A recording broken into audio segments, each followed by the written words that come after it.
Real quick, before we get into the show, I wanted to share a new service called Getita that Ken and I have been using that has made us over $10,000 in Amazon reimbursements. The service requires no monthly subscription, and Getita collects a small percentage of the money they recover for you. It takes less than 5 minutes to set up and works on all Amazon marketplaces. Go to Getita.com, Getida, and enter promo code FTM400. That's FTM for Firing the Man 400 to get your first $400 in reimbursements commission free. How much money does Amazon owe you? Once you have all those dates, now you can kind of start plugging in the actual emails that you want to send. So if you think about if you have a new product launch or a sale happening, something like that, like you're not just sending one email on the day of like, hey, look at me, I have this thing, right? You want to prime them, let them know what's coming, give them sneak peeks. You want to launch it. You have to send a reminder. You'll want to send a last chance. And so every single one of these initiatives has multiple emails attached to it. And so you can be consistent and send on a basis very easily. This is not an email platform that's like, ooh, let's tack on a couple of e-commerce features so we can compete in this market, right? Like everything that they create in that platform is to help you sell more physical products. And they've done that by creating very deep integrations with, that are just built in. They do have an open API. So I have had clients who use CrateJoy for their subscription box who have integrated with Klaviyo as well. But the data, the depth of data that you get on your customer and their behavior and the products that they love and the traffic sources that they're coming from is unparalleled, and I've never seen anything like it. And if you think about, customer service inquiries, right? Upset customers, or even in personal relationships, like the reason why there's a breakdown and why this happens is because of unmet expectations. So use that welcome series to really lay the foundation of your business and what they can expect from you, your email list, and just using your product and all of that good stuff. And you'll have a lot happier people. And that is the foundation of building that relationship. Welcome everyone to the Firing the Man podcast, a show for anyone who wants to be their own boss. If you sit in a cubicle every day and know you are capable of more, then join us. This show will help you build a business and grow your passive income streams in just a few short hours per day. And now your hosts, serial entrepreneurs David Schomer and Ken Wilson. All right, Jessica, welcome to the show. First things first, tell us a little bit about yourself and your path in the e-commerce world. Yeah, thank you so much for having me. It really started when I was a little girl, slept in her new shoes, would never let my mom take them off. So it was really no surprise when I ended up going into, the retail and fashion apparel space. I owned my own brick and mortar boutique back in the day. And most recently, I was working for a national retailer in the marketing department for their brick and mortar stores, right? That was really my experience, brick and mortar. I had a little bit of e-com experience as well from some previous jobs. And at that job, we decided we were going to take e-commerce back in-house because at the time it was just a white label commission site that we honestly did nothing with whatsoever. So we created this whole new division. And I was the only employee of that division for the first 3 years, aside from a part-timer who packed and shipped orders for me. So I always tell people, it wasn't my business, but it felt like my business because I was doing all of the things and I cried a lot at that job. But I learned a ton as well and really had the pleasure of working with a lot of high-level consultants that the average e-commerce CEO wouldn't have access to because it's very cost prohibitive. And going through that, I wouldn't do it again, but I wouldn't take it back, if that makes sense, right? I credit that experience for those years to everything I've learned along the way. And I fell in love with e-commerce because it really is that marriage of the creative and analytical. And I'm definitely I like to use my brain 50-50. So it just feels like this is where I'm supposed to be. Nice. So, Jessica, so how long have you been an entrepreneur? You mentioned earlier, like for like since you were little, like, so in terms of like jobs and, running your own thing. So how long has that been? Yeah. So this is actually my fourth time as an entrepreneur. So I think the first real one was when I opened my brick and mortar, and that was in 2009 in the wake of the worst financial crisis we've seen in our lifetime, which was insane, but I did it anyway. And we actually did very, very well. And then there was a time when I thought, oh, you know what? Because I love personal styling. So I was like, oh, I want an online business, right? A location independent business. I'm going to be an online stylist. Then I figured out my heart just wasn't all that into it anymore. And that's why I could never get that business off the ground. I had a subscription box for a hot minute there. I think that was like 2018. And my business partner got pregnant with her first baby, like right as we were shipping the first season of our subscription box. And it was a side gig for both of us. And we were like, this is never going to be sustainable. So we're like, let's just get out like now while we still can. And then I was like, just still working my job. And I knew I wanted to do something. I just didn't know what it was going to be.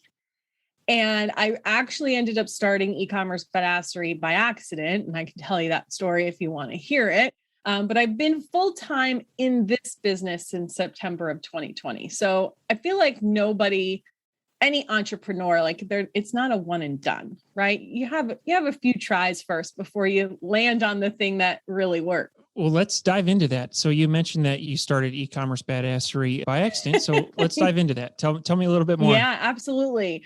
So I guess, when was it? Maybe 3 years ago or so. It's kind of all a blur, to be quite honest, but it was right when MailChimp and Shopify broke up. And I was in a lot of entrepreneurial Facebook groups because I just loved being surrounded by that energy.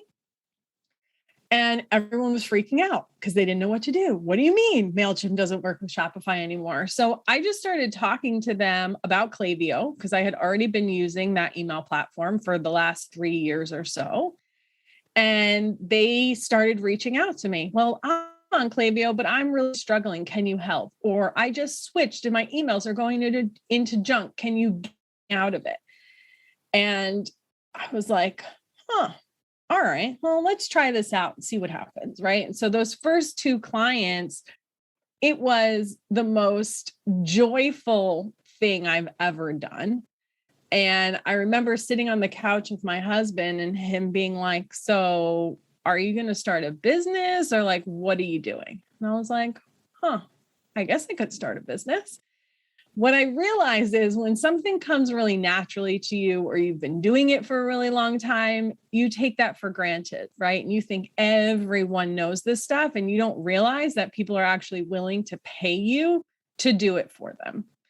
So that was Ecommerce Badassery. I did it on the side about 18 months as a side hustle on my very demanding full-time job.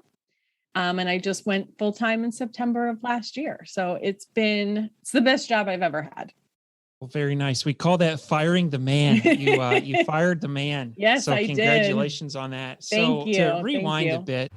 So let's take a trip down memory lane to when you were an employee and you were thinking about employing yourself, right? Being self-employed, Yep. Firing the man. Let's zero in on that. What were some of the biggest fears that were holding you back from moving forward on that? My number one fear, if at all, maybe you didn't have any fears. Yeah. Oh yeah, totally. Tons of them. The number one thing being I was afraid I was going to be broke. Like that simple. And really, growing up, like my family, we didn't have a lot of money, single mom, the whole thing, always the struggle. I've had a job since I'm 14 years old. And I don't know if people are going to see this video, but this gray streak is real. Okay. This is not made, like this is not dyed. That's really my gray hair. So I'm old now. I had those same stories and misconceptions that like you get the job, you climb the corporate ladder, you're safe, it's secure. And it's just not true. But, for our parents and our grandparents, that was true. And those are the stories they knew. So they're the stories they told you, and you start to believe them because you don't know anything else. And did I ever really get over it? I don't know. I mean, obviously I made the leap, but it took me a really long time to do it. And what's crazy is it was the beginning of 2020, and my husband and I were planning my exit, and then COVID happened. And I was like, well, I'm just happy I have a job right now. And so I'm just going to stay, right? And my husband is an entrepreneur too. So I was the one with the 401k and the health insurance and all the things he didn't have. And he was a real estate photographer in Los Angeles. And at the beginning of COVID, real estate just like shut down. And we were like, well, he doesn't have much income coming in. And that just like solidified all the fears I already had. It was like, this is exactly what I'm afraid of. And obviously I didn't quit my job at that point.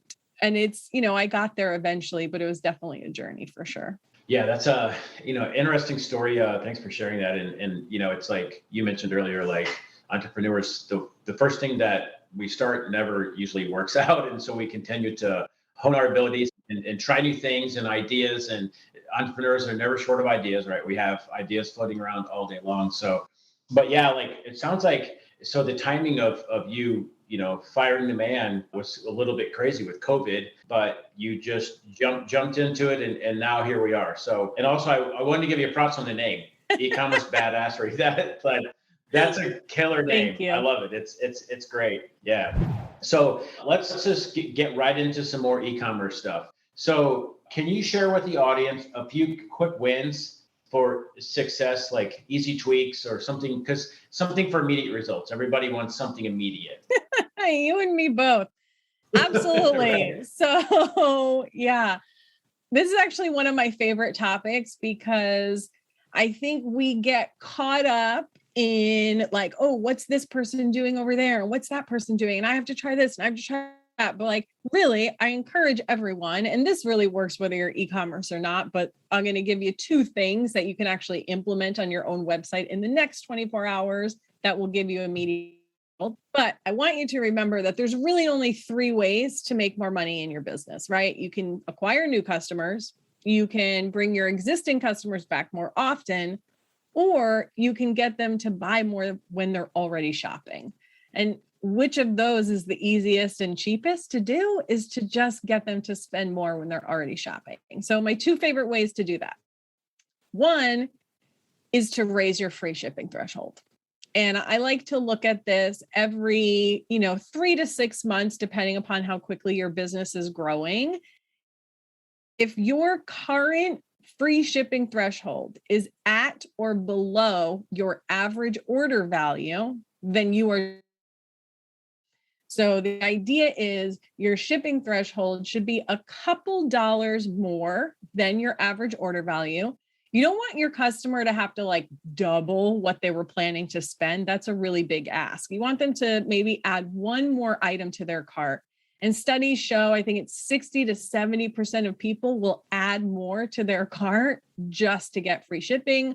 Myself being one of those people, it feels like it irritates me to pay for shipping because it feels like a waste, right? So people will spend. The second thing is to add some sort of cross-sell app. So, there's a little bit of confusion in cross-sell versus upsell. So cross-sell is where you sell a complementary product to the one that they're already purchasing, where an upsell would be a bigger version of the same item. So what we're trying to do is get them to buy something complementary. And I know most people say that they hate pop-ups, right? Because, it's so intrusive to the experience. But the reason marketers keep using them is because they work. And you can take advantage of that by showing a pop-up of related items after someone hits the add button. Now, of course, this only works on your own website, but that interruption has the highest conversion of, say, selling a bundle from the product page or just showing related products like on the bottom of the page. That pop-up is what gets them to take action. So I don't know any app specifically for, say, like a WooCommerce, but on Shopify, there's an app called Selly, Selly. That's my favorite one for cross sells. And I mean, it takes minutes to get it set up and you will see immediate results, and it should pay for itself and then some.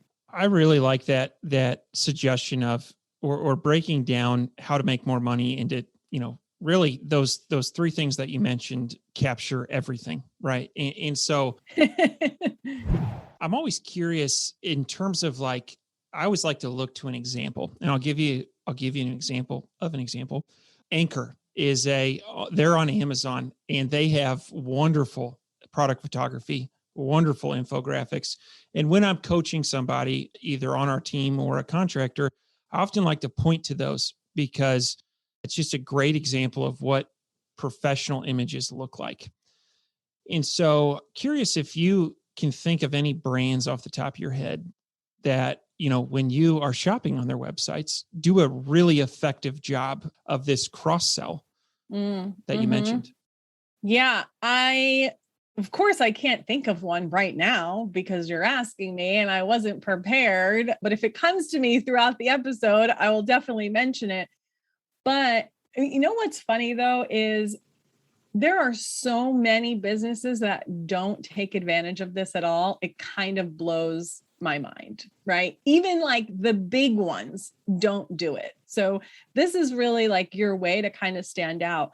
But because you asked for examples, and we can get into kind of content marketing and creating content a little bit, but who I think does a really great job in terms of creating content that their customers care about is Beard Brand and the Man Registry. So if you want some people to go check out in terms of that, definitely go check them out. We can talk more about that, of course. Excellent. Yeah, it's always nice to, look at examples and I've heard of one of those brands and I'll definitely be checking those out. But anyway, so let's pivot a little bit. You had mentioned email marketing, and it's my understanding that one of the ways to be successful in email marketing is to have a calendar that you stick to. So anyway, I would say like in one of my own brands, this is something that I've struggled with. And so what would be some suggestions in what to do when building an email marketing calendar and how you would stay consistent at that? Yeah, absolutely. This is one of my favorite things to talk about because I'm a total email marketing nerd. But first, I want to set the stage and say most of the time we're overthinking this and making it way more complicated than it needs to be. So kind of the first step is to figure out what can you be consistent with, right? So what's amazing, and the people I work with, they're early 6, multi going into 7. They do all the social media, they're doing ads, they do all this stuff, but like they're still not consistent with email. So I just want to kind of set that stage that if that's you, that's okay. And you can just get started with even just one email a week. It doesn't have to be crazy, and kind of ease yourself into it. But I have a very specific system that I use, and this is my previous day job. Email was one of the many things I was responsible for. And so sending, 4 emails a week to 250,000 subscribers. We had probably 3 to 4 different customer avatars. We had online and brick and mortar. And I tried all of the things. And this system is what kept me sane and kept me consistent. So at a minimum, you want to kind of be planning this out days at a time, right? Because that way you can kind of see that whole big picture of what's happening. And this works during holidays, during product launches, just when you got nothing else going on. And you want to start just by laying the foundation with your important dates. So that's your calendar holidays, that's any social media holidays that make sense for your business. And then I want you to add in your product launches, whether that's a brand new product or a collection or it's a new season. So you want to kind of mark when that goes live and then give yourself a runway of 1 to 2 weeks for your pre-launch. And then lastly, you're going to put in any recurring content you have. So if you have a weekly blog, or if you do live video on social, you have a YouTube channel or a podcast, whatever it is, plug in those dates as well. And at this point, you're just getting the dates on the calendar. You're not really creating any content yet. What you will find is when you lay that all out, your calendar is going to fill so much faster than you think, right? And you're not actually going to have that many holes. But when you do, you're going to fill those holes in with educational and lifestyle content. And that, we'll talk about what that looks like, but that's where those examples of like the Man Registry brand really come in, because they are amazing at creating content that they're, once you have all those dates, now you can kind of start plugging in the actual emails that you want to send. So if you think about, if you have a new product launch or a sale happening, something like that, like you're not just sending one email on the day of like, hey, look at me, I have this thing, right? You want to prime them, let them know what's coming, give them sneak peeks. You want to launch it. You have to send a reminder. You'll want to send a last chance. And so every single one of these initiatives has multiple emails attached to it. And so you can be consistent and send on a regular basis very easily. Like I mentioned in the beginning, we overthink this. And so don't try and be perfect. Like one crappy email is better than no email. Like just get it out and keep that relationship going. And one of the last things I'll say here is, when it comes to the content, and I love to dig into that more, is, it doesn't always have to be the hard, right? It's not always, hey, buy my product. Sometimes it's, hey, don't forget I exist. So when you're ready to buy a product like mine, I'm the first person that you think of. And I think when we kind of take the pressure off, it becomes a little easier to create content. Nice. I like that method, Jessica, how you kind of start in like little chunks and you get the calendar and you just start filling it out. It seems, it seems like it's a lot easier versus thinking about 12 months and I got all this. And so breaking it down in smaller chunks, that makes complete sense to me. So in terms of so with my background, I come from engineering, so I'm not creative. So in terms of for anyone out there listening that's like, hey, I'm trying to come up with content ideas, whether it's for, email, social, whatever, what are some ways that you come up with content ideas? Yeah, love this one too. We are often overthinking this, right? Because we feel like, oh, it has to always be exactly about our product and featuring our product and all the cool things our product does. But I want you to just stop being so hard on yourself and remember that it's a human on the other side of that email address.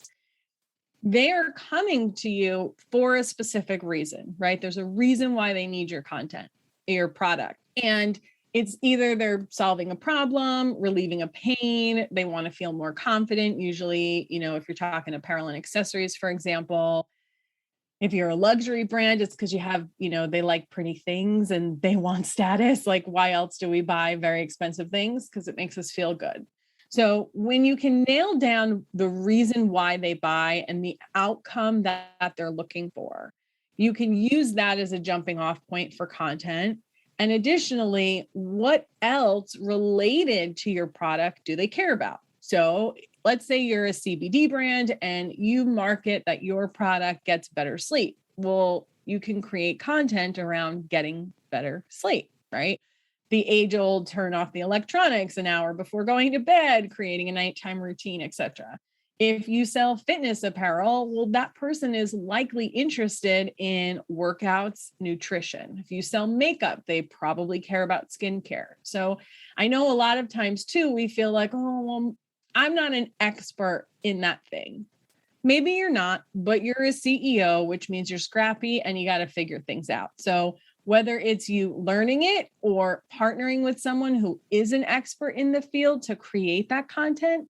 And when you look at someone like the Man Registry, which is such a great example here, they sell groomsmen's gifts, right? So they create content all around wedding planning, dealing with the drunk uncle, when to give the groomsmen's gifts, how to ask your friends to be a groomsman, like all of that stuff. And then when you get there to read that content, it's like, oh, cool. And look, they sell what I need. And when you create bigger pieces of content like that, and you can break that down and repurpose it, you have content for days, like totally for days. So I think the biggest trick here is, removing the idea that it always has to be about directly selling your product, really understanding who it is that you're selling to. And if you're truly stuck and you really don't know what your people care about, I love the tool Answer the Public, where you put in a couple of keywords and it spits out all the questions people are asking about that topic. And then you can just create content that answers that. Super simple. Sorry to interrupt the episode. You may have heard Ken and I talking recently about a new tool that we're using for Amazon refunds. Now, I have used other refund tools like this. However, I can tell you in the first 7 days, they scrubbed the back end of my Amazon account going back 18 months and found $5,000 of refunds. And the nice thing about this is it's my money. Amazon made a mistake and they are just auditing my account. The other thing I really like about this tool is there is no monthly fee. They only charge a commission if they are successful in getting you your money. Go to getida.com, Getida, and enter promo code FTM for Firing the Man, FTM400. This is an awesome tool. Can't say enough good things about it. Now, back to the episode. I really like that answer. I really like that.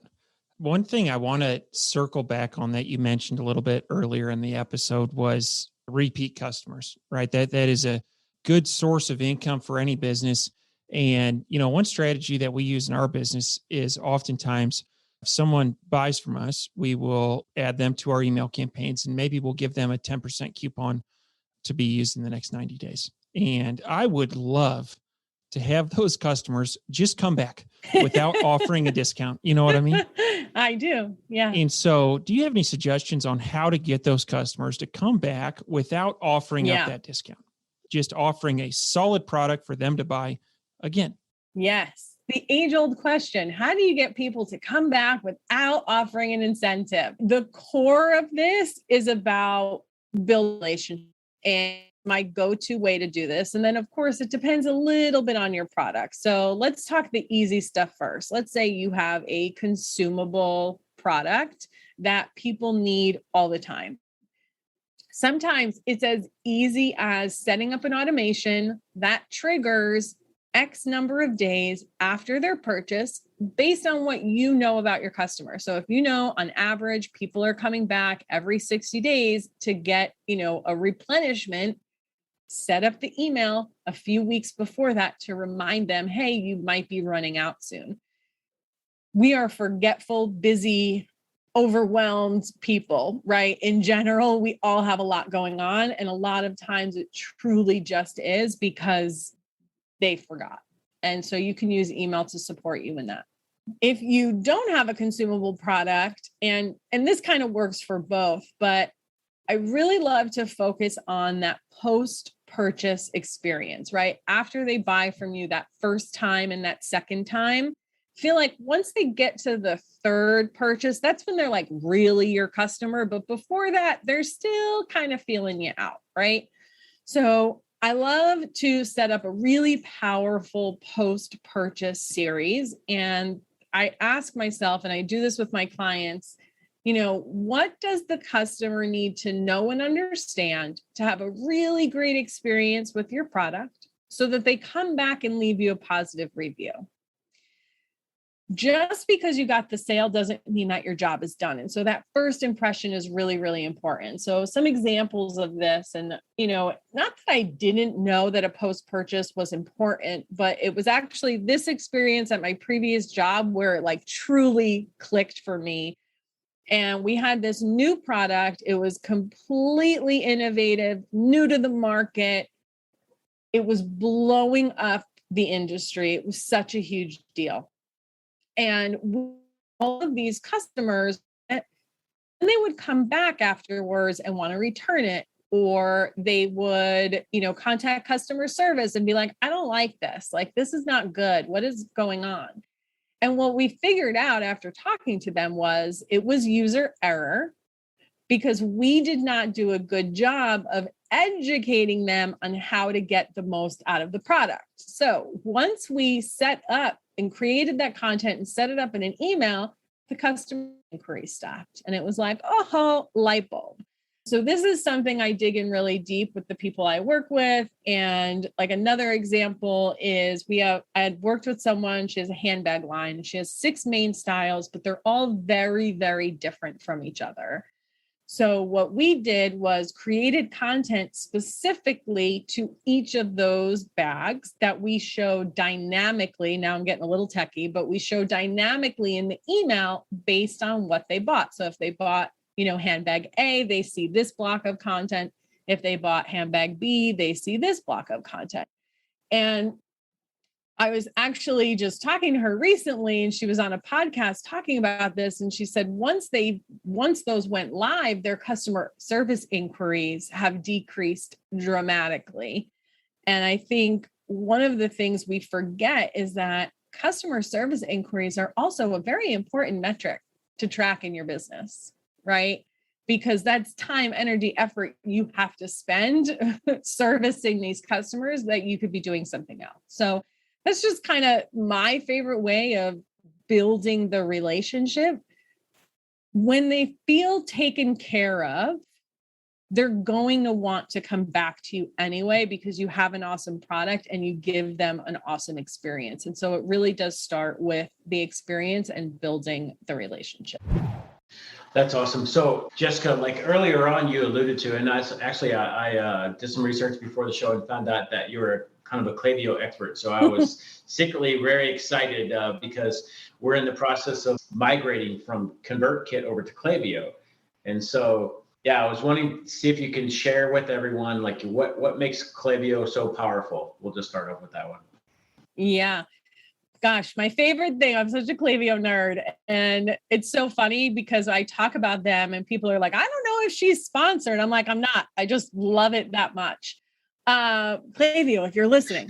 So the reason why I love there's a few reasons, but the number one reason is it was built as an e-commerce email marketing platform first.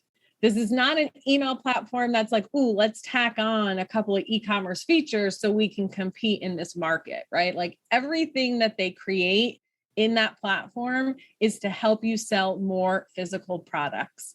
And they've done that by creating very deep integrations with, that are just built in. They do have an open API. So I have had clients who use CrateJoy for their subscription box who have integrated with Klaviyo as well.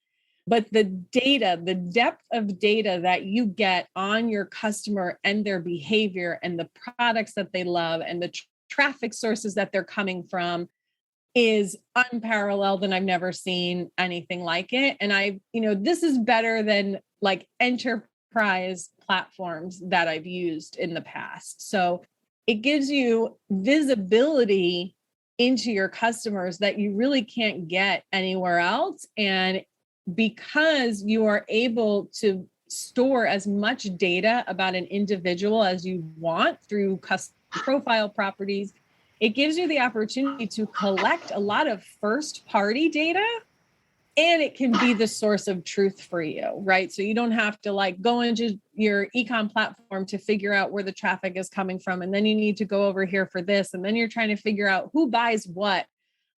It's all in there for you. Really, you're only limited by your imagination. And who's ever used a SaaS platform that never seems to update ever, right? And they have threads of inquiries of I could really use this feature, and years go by and they never do anything. That is not Klaviyo. They are always updating, pushing new releases. I just went through a survey about a week ago asking about how, I use their product recommendations. So it looks like they got some things coming down the pipeline there as well. It's just a really great platform, and it's built for, small, medium, and enterprise e-commerce businesses. So no matter where you are, right, it'll work for you now and as you scale and grow.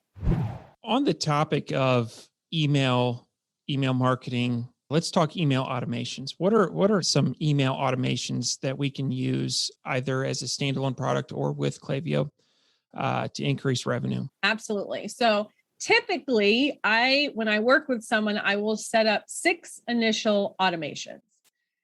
the welcome series, a browse abandonment, a checkout abandonment, the post-purchase, a never purchase series, and a win back, which I know it feels like a lot. So if I had to break it down for you, if you could only do half of that, do your checkout abandonment, your welcome, and your post-purchase, like we talked about.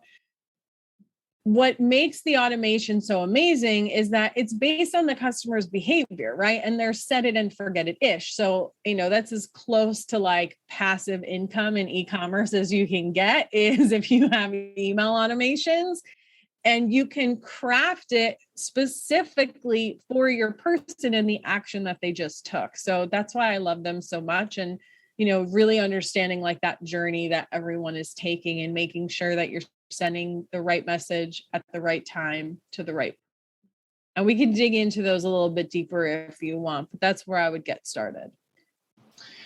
Yeah. So can we dig into just a couple of those on which, like you maybe just break down the top three that you said, like, I like small chunks, if my plate's too full, I don't get anything done. So if we could break it down to the top three, and then maybe like just a couple of tips on each one of what points to make sure that we're doing.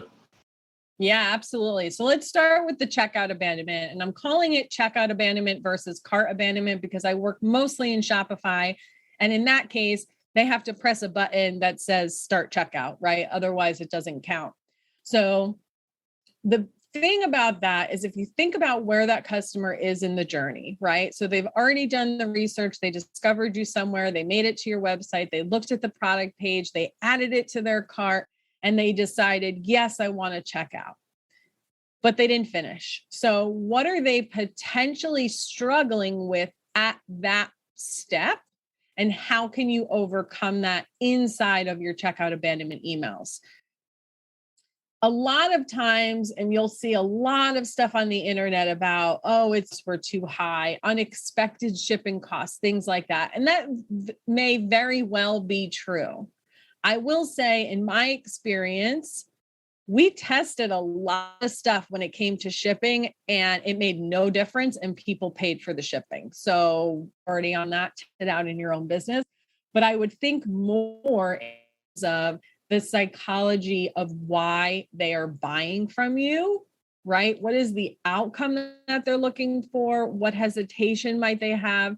So this may be where you're putting in frequently asked questions and the answers to those, obviously. I had a client who had do it yourself, like make your own nail polish kit. And one of the main hesitations is people are afraid they're going to mess it up because you basically have this base and then you have to add all the pigments and the colors and mix them together. And I don't know about you, but I'm definitely no artist. And I always ended up with brown when I tried to mix colors together. So we focused really heavily on overcoming that objection, these emails. So that's where you can start there. And then for your welcome, this is your first impression, right, with these people. And obviously the success of the welcome requires traffic, right? So you need to be pushing traffic before you see this make you a lot of money. But you should see the majority of conversion coming from that very first email. Of course, if you offer a discount in exchange for an email, you're going to see a higher conversion. It doesn't mean you have to offer that.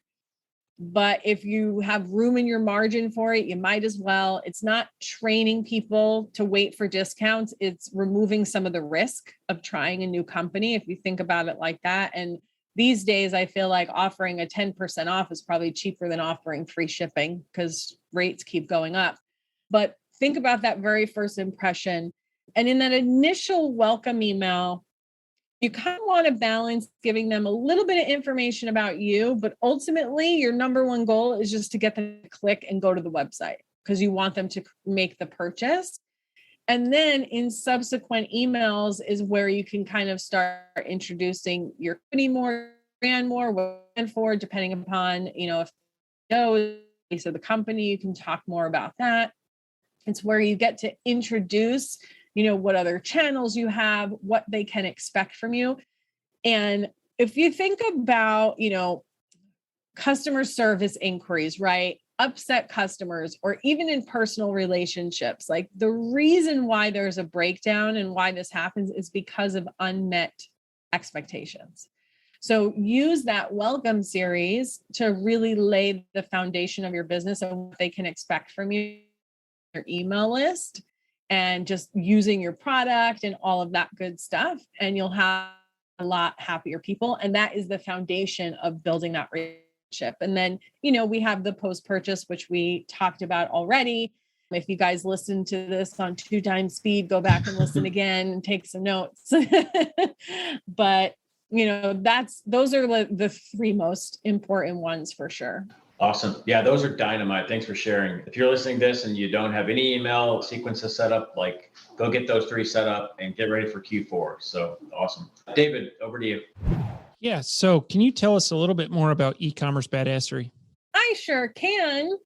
So Ecommerce Badassery is honestly still a little bit of a work in progress, right? So what I mainly do is I work like one-on-one with e-commerce CEOs when they want to get their email automation set up.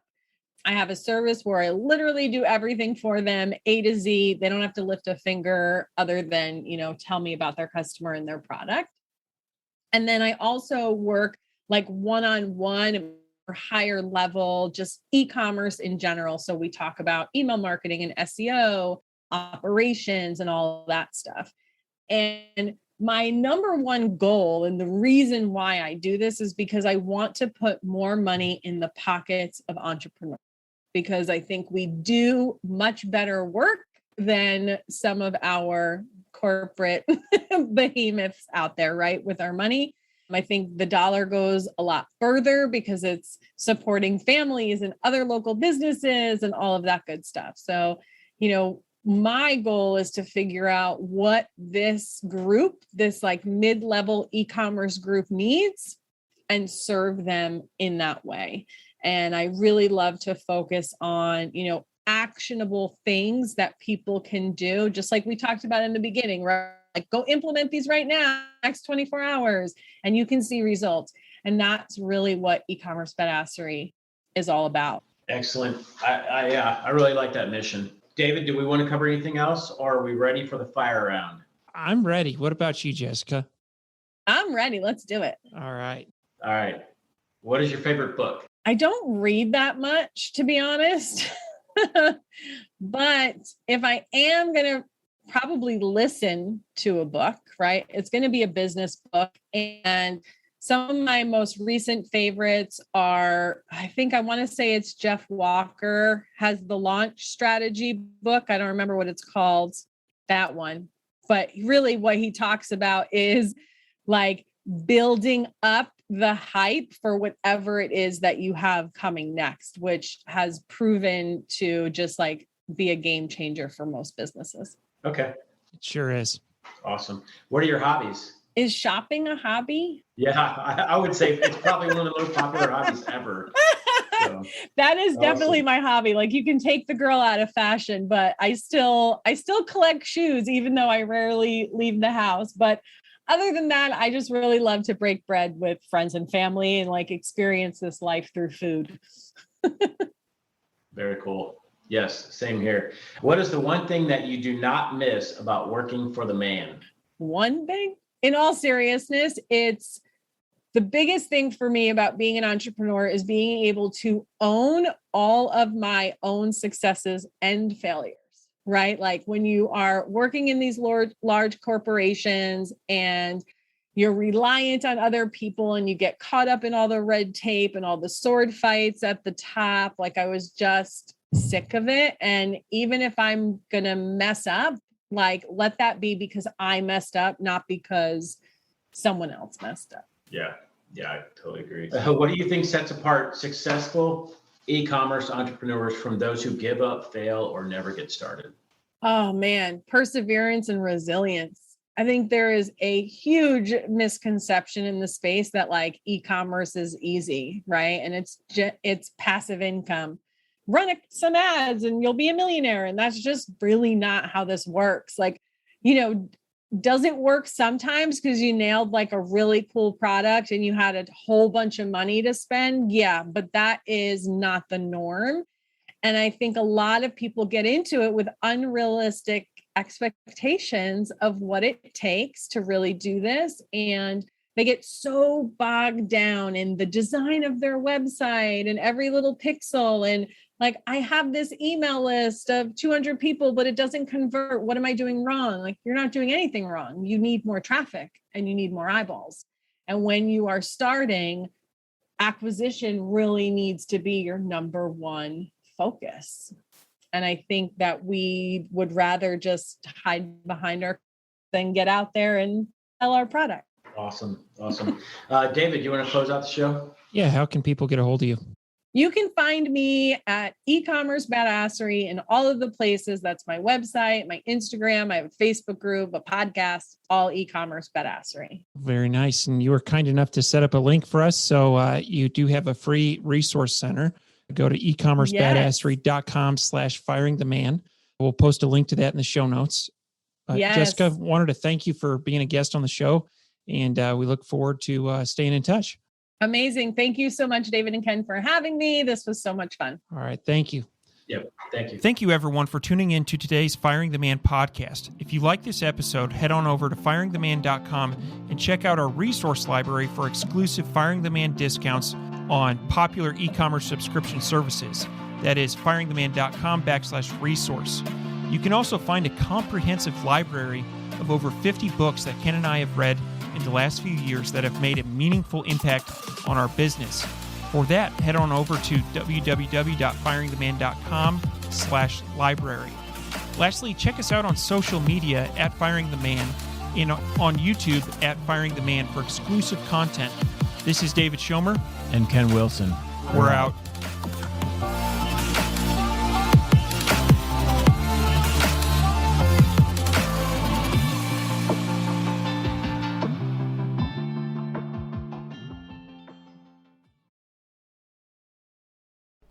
Before you go, we wanted to share a new service that Ken and I have been using called Getita that has made us over $10,000 in Amazon reimbursements.